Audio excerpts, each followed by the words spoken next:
Welcome to DubLife Diaries, the podcast where passion meets the open road. I'm Joe Person, your host, and also a lifelong dubber. Buckle up, because this ride is just beginning. This podcast is sponsored by Volksmania Magazine. Good times, great cars, awesome Volksmaniacs. Visit Volksmania.com to learn more about this class-leading VW magazine. Alrighty, VW fanatics, Volks maniacs, grip the steering wheel tight because today we've got one hell of a show for you. Welcome back to DubLife Diaries, the podcast where passion meets the open road. I've got a VW legend coming out of South Africa today. This man bought his first Beetle when he was 13 years old, and he did that with lawnmower money. Yes, you heard that properly. He did it with lawnmower money.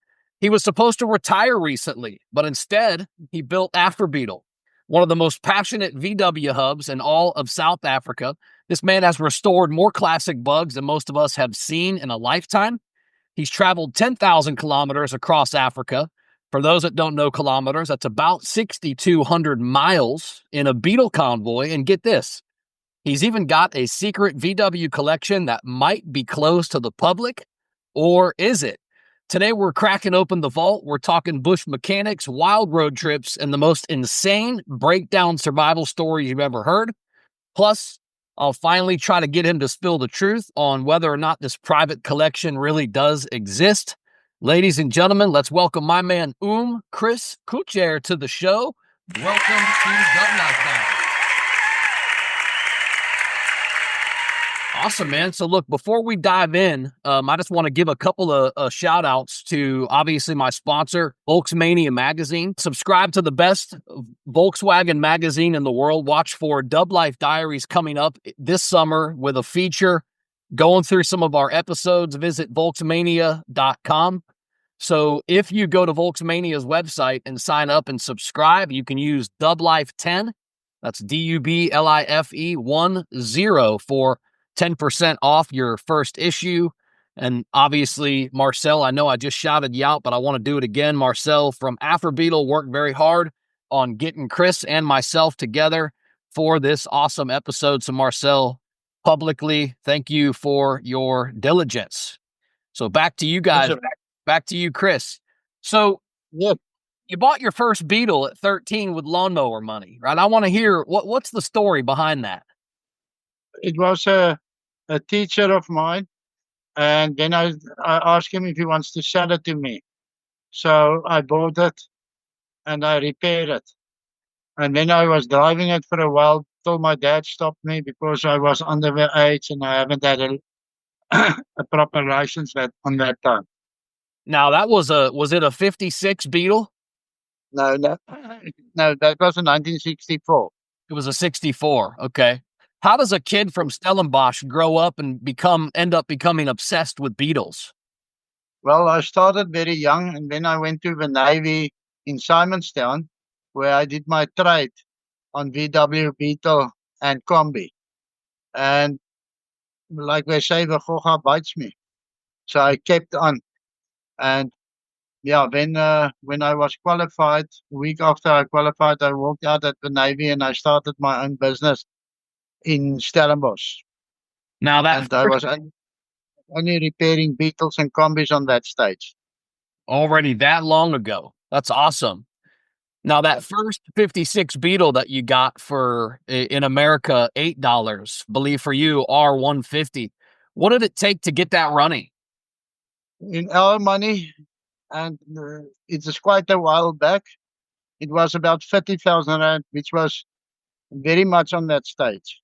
And then you flipped it, you got it running and you sold it for a profit, right? That was actually the 64, which I built up from the teacher, which I bought, which I sell. The 56 came much later. What was it like back then to be, have your first VW flip, your first hustle? Oh, it was nice. It gave me quite a kick to have my own Beetle, and nobody else of my friends haven't got any cars. And then I sold it, and I made quite a bit on it. And I bought that one for 500 rand, and I sold it for 1,500 rand. Wow, you tripled your money. Yeah, but I had costs as well. I spent it about $300 on it. Okay. Now, Beetle lovers, they say that you never really retire. So I know that you were supposed to retire here recently in the last couple of years, but then you started Afribeetle. So what made you start Afribeetle? Well, I had all the spare parts, and I couldn't sit still. And people contacted me, and they asked me to help with the bugs. And then I started to reopen the business again. What did you do in your professional career in the time that did not have Afribeetle? That was only 10 months. I was resting a little bit. You were I resting. helped.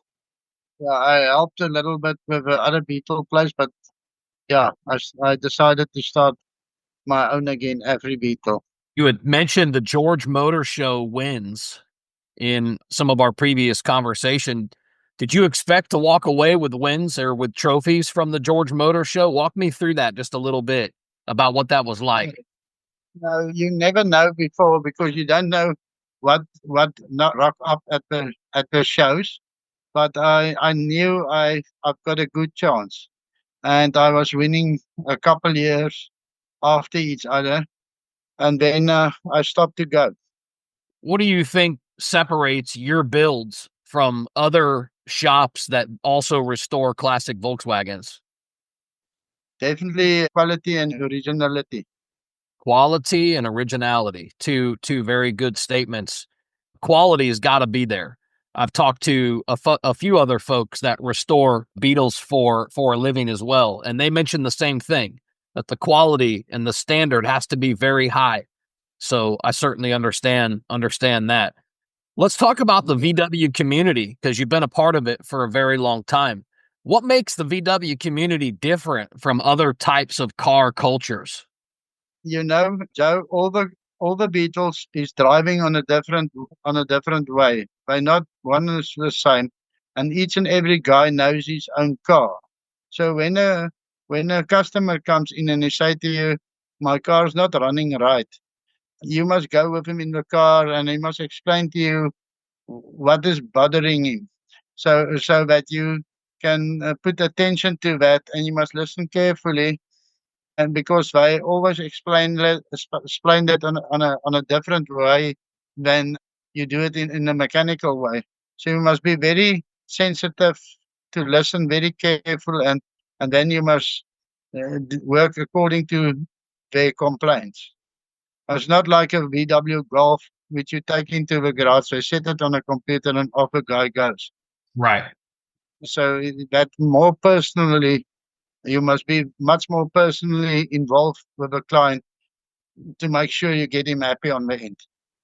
And then as far as the vibe of the culture goes, like when you think about the whole VW scene, especially there in South Africa, how does the scene differ from other types of car scenes? Okay, you see, in the old days, a Beetle was for the low budget market. And these days, people get finance on new cars, and it's easier for them to buy a new car than to buy a Beetle and have it repaired. So these days, it is your more higher income people who collects the Beetles and who does runs and who have cash spent on the cars. And then the older people, they definitely in the way back when they were still here, at least once they had driven in a Beetle. Where these days the people don't know the Beetles. The young people know the Beetle less and less and less. Right. It's up to us. We got to keep promoting air cooled and making it cool so these young kids look up to these cars. My kids love them, but Yeah. I feel like I have that responsibility for, making sure. I tried to have one of my kids, my boys, he just turned 16. I tried to have him go take his driver's test in my Carmen Ghia. I've got a 71 Carmen Ghia to my wife's. Oh, no. Yeah, and I was going to have him take the test, but the day that we went to leave the driveway and head up to the testing center, one of the requirements was the horn had to work. And I went to test the horn and it didn't work. I'm like, oh man. So it's always something, right? Yeah, a Beetle, a Beetle is a very personal car. I agree. I agree. Let's talk about there's a big debate out there in the community, and that is keeping things original or, customizing that whole world of becoming custom and all that type of stuff. Where do you sit in the modified world debate? Do you think they should stay custom or do you think they should stay original? Definitely stay original. I don't do any customs. No customs. I thought I pictured that from your website. When I looked at your website, it looked like some very beautiful work, but it look like everything was stock. Yeah, stock standard. Stock standard. Because then they worth more money as well. Now, you've probably met a lot of people over the last, many years, 40 plus years that you've been working on these cars. What's one of the craziest characters that you've ever met in the VW scene? A guy wants me to cut off his roof of his VW Beetle, which was very, very, very original. And on the end of the day, I convinced him to sell the car to me and buy a beach buggy. Awesome. So he wanted you to cut the roof off. He was going to try to have a hard top, huh? Yeah, he wanted no roof on the car. So I said to him, why don't you buy a beach buggy when the roof is already off? I've also got a 74 thing, and I love I can take the top down. I can fold the windshield down. There's no Yeah. better feeling than driving up the beach. I live on the west coast of Florida. So, Oh, yeah. I can cruise down the beach, but I love that same feeling of being able to feel all the wind. Yeah, that's more or less the same as a Kugelwagen, eh? Yes, it is. That Type 181. Yeah, I've got a couple of real Kugelwagens. Ooh, that's cool. Yeah. So your wife has also been involved in the past. You had mentioned that she has also helped fix some engines way back in the beginning. How did that happen? How did you get your wife into it? Well, we were still dating on that stage, and when she come and visit weekends, I was working in the garage, and she had to help me because I couldn't afford that day somebody to rent somebody to help. so so you put the old wife out there in the shop. How'd she do? She do good? Well, she was fine. If I explained to her, she did it very well. Awesome. Smart girl too. That's great. So let's So touch what? on this cross Africa trek that you guys took from. Hopefully, I say some of these cities or these areas properly, but from South Africa to Namibia, Botswana, Zambia, Kruger, and coastline. That's quite the trip. Which we Yeah. already looked. Talk to me about that trek. We started in Cape Town, and we went all the way up to Durban, and then from Durban we went all the way up to Windhoek, and from Windhoek we went all through the dunes. Uh, and Sosselsley and that places. And then we went back to Windhoek, and then we went from Windhoek to Botswana, and from at Botswana we went past the Deltic, and then from there we went all the way up to Zambia to the Big Falls, and then we came back all the way and we went through different national what is national park, and then we went through the Kruger National Park, and then we went all the way back to Durban, and from Durban we went all through all of the coast, through the Transkei, right down to Cape Town again, Wow. and that Huge. was 10,000. That was 10,431 kilometers. Amazing. So it was over 6,200 miles, which is Yeah, just yeah, yeah. And there was 12 cars, and all of them made it. all of them made it. Now you did tell me a little bit about the Zambia breakdown, Yeah, but we you had also one said you clutch. were very prepared for you were very prepared for you to have a problem. I think you mentioned you had extra engines and all kinds of stuff, but tell me about this breakdown. We, what happened is the clutch packed up, and from the sand, the bolts was eaten up, so a spanner doesn't fit on them anymore. So we couldn't take the engine out. So what I did is I had a breakdown all along with us, and then I took that car and I drove that one, and the people of that car drove with me, and I drove it without the clutch, all the Without way the clutch. from Namibia up to Durban, and from Durban down to Cape Town. Wow. That must have been pretty exhilarating. You drive it on the revolutions, and when you want to start, you put it in first, you turn the key, and it hop up and goes, and you change over on the right revs, and there you go. Yeah. Now you had talked about how you had served some steaks, some big T-bone steaks on this trip. 1 kilogram steaks. So, that's a 2.2 pounds in the US. That's a big steak. Is this the secret? Is this the secret to keep this convoy going? No. Every night, every camping site, we made food all together. We all pull in, and we bought meat, and we make food on the gas stoves and on the fire. But when we got back to Cape Town, the last night we were camping on my farm, and there I ordered between 1 and 1.1 kilogram T-bone steaks, and I was braaiing that for them with a lot of salads and braaibroodjies. What is braaibrood in Engels? We made toasted sandwiches on the fire with onion and tomato and cheese on, and then the people couldn't eat it up. Most of them haven't eaten, only not even half of it. Too much. That's a big T-bone, There was one Irish couple with us on the trip. It was all overseas people, but one Irish guy, he finished his steak. Wow. Yeah, and he was about 81 years of age. Wow. He was enjoying that thing. Yeah, he enjoyed very much. And I put a nice marinade over the steak, so it was very nice and juicy and lekker. Nice. So if you could plan one more dream VW trip, where would you go?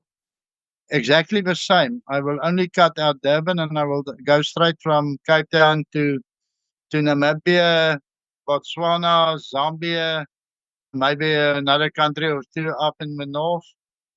But first, I have to get the clients which is interested to do it. Right.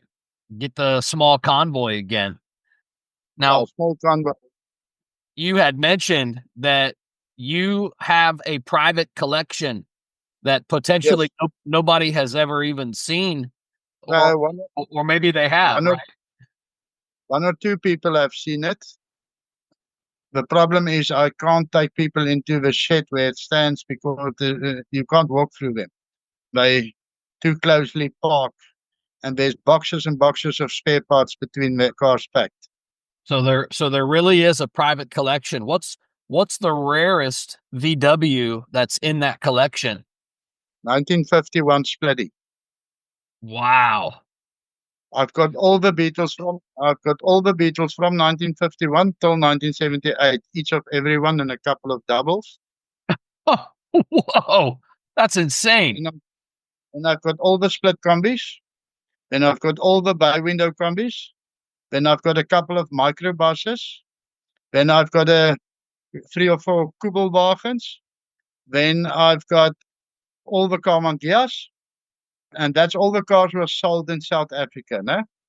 And then the nicest thing I've got is the 12 356 Porsches. Amazing. No, 150. Oh my goodness. 150 cars. This is like a museum. About 100, exact is 129. 129 cars. Unbelievable. unbelievable. I would say that that is a pretty awesome collection. Closed to the public, only a couple people have seen it. That's completely crazy. I would love to see that collection. I'm going to do in the next year, 2, 3. I'm going to do an international auction on the internet, Well, and then I know I a will couple get back. guys I could put you in touch with that would be, very excited to see that collection and potentially get their hands on some stuff. Well, when I'm ready, I will definitely let you know, Joe, and Awesome. maybe you can help me with the advertising of that auction. Yeah, I'd be happy to. So, normally I ask this question to my guests. I ask them, what's your favorite VW? But you own all of them. You have 120 something of them. So, out of all of those, what's your favorite design? What's your favorite model? What's your favorite year? 1956 oval. So, Finish. 1956 oval Beetle. That's absolutely awesome. I Yeah. love oval windows And, myself. I'd like to get one day. and you know why that's my special one? Tell That me was why. the first. That was my first one, which I restored, and then I sold it. And then I started 5, 6 years later, and I buy all the Beatles I could get hands on. And that was in the 80s. I bought them in the years 1984, 85 till around about 2000. Now, you have this collection. Do you maintain these cars? Do they get driven or are they just sitting? No, by only sitting. Only sitting. By all in a well, by all in 100% restored condition. But they were parked in the shed on the farm and wasn't driven, so they will need new batteries and the brakes, and the engines have to be started up.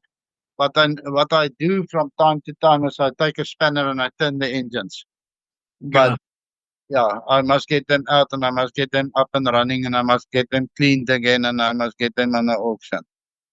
I can't wait for one day to hear about when some of those cars become available for sure. That has got to be a huge announcement in the VW community. I'm sure, you won't have any trouble relocating a lot of those cars. Yeah, I think all of them will sell. I must Oh, yeah. only when it's ready, I will let you know. Are most of them right-hand drive? All of them is right hand drive except a 1967. There I've got a left hand drive, and one of the common gears is left hand drive, and I've got a 1303, also a left hand drive, and then I've got one of my combis is a left hand drive, and one of my Porsches is also left hand drive. My ultimate dream Beetle is an oval window right-hand drive. That's one of my dream cars. One day I'm gonna make it happen. Sure. Yeah. You know me when my collection is coming available, then I will definitely contact you that we can advertise it and you can put me to people and things like that. Yes. Awesome. So I got an awkward question. What's one of the Yes, what's one of the weirdest things that you've ever transported in a classic Volkswagen? 2 Beetle engines on the roof rack.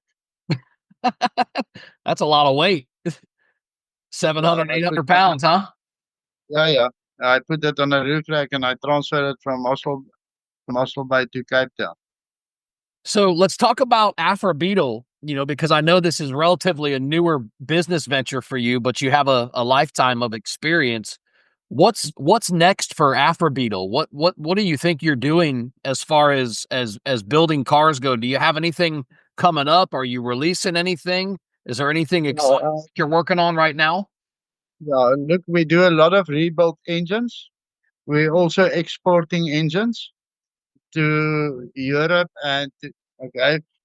We also do a lot of rebuilt engines, and we also export to Europe, and we also exported to Zambia the other day. engine, and that's the one thing we're quite good in. And then also, I'm going to start rental Beetles again. As people come from overseas and they're coming for holiday, they can rent a Beetle and they can be off with a Beetle. Nice. That's a good idea. So they can. My previous company, I had 367 Beetles, which I was renting out. That's massive. What was the name of that company? Base Beetle. Best Beetle. And you rented those for like tourists? Only tourists, only overseas people. Okay. Amazing. So, you do body work and metal work and mechanical stuff. What type of advice would you have for a young restorer or somebody that's going to maybe get into collecting vintage VWs? What advice would you give them getting into the VW world? It depends on the knowledge of a person. If you've got enough practical experience, then I can take him much further than a guy who don't know anything. And I will suggest to him that if he starts with restoring, he strip a whole car in pieces. Yeah, strip it completely in pieces, and and then cleaning everything, and then you start repairing. And there are certain ways of repairing. Cut out rust and weld in plate and shape it, and then you a good undercoat, and then you put your primer and then your paint. Yeah. So strip it down completely, become familiar with everything, and then recondition, restore, and put a good protective paint cover on it. That's right, and don't go for a cheap paint, go for expensive paint. Yes. So if you could pass one message to the global VW community, what would it be? Don't be penny-wise and pound foolish. If you want to restore, go all the way. So don't pinch pennies. Your marketing seems to be very creative. I would almost say that it's genius, right? If it's in the back, we fix it. Power in the back, smiles in the front. Who comes up with this marketing? Trudy. Who? Trudy. Who's that? That's the lady. She's also a marketing with us. She does great. Those are catchy.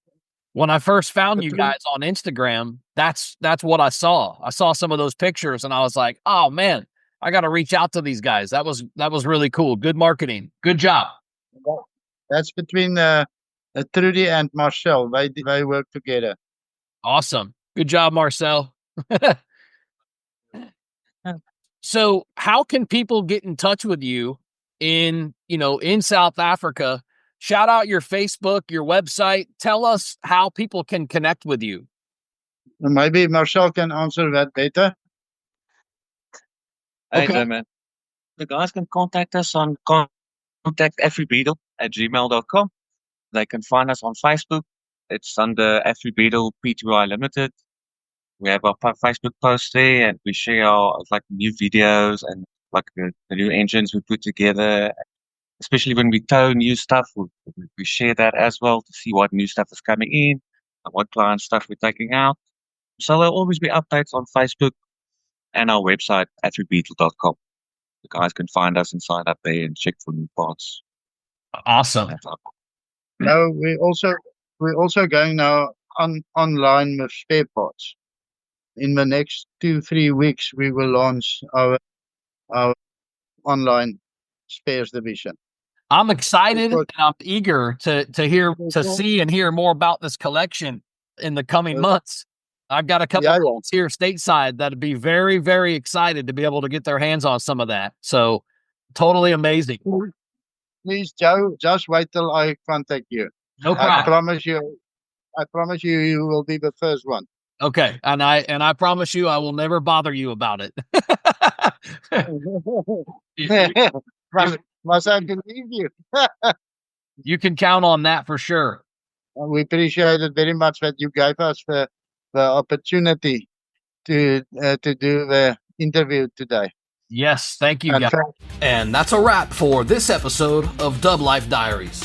Thanks for riding along with us and diving into these incredible stories of the people in the dubs that drive their dreams. If you love today's episode, don't forget to subscribe or hit that follow button so you never miss an adventure. Do you have a story to tell or know somebody else who's living the dub life? Awesome! Reach out to us. You can find us on all socials at DubLife Diaries or shoot me an email. I'm not hard to find. DubLifeDiaries@gmail.com. Until next time, keep the engines humming and the wheels turning, and always follow the road that inspires you. This is Joe Person. I'm signing off. I'll catch you on the next ride.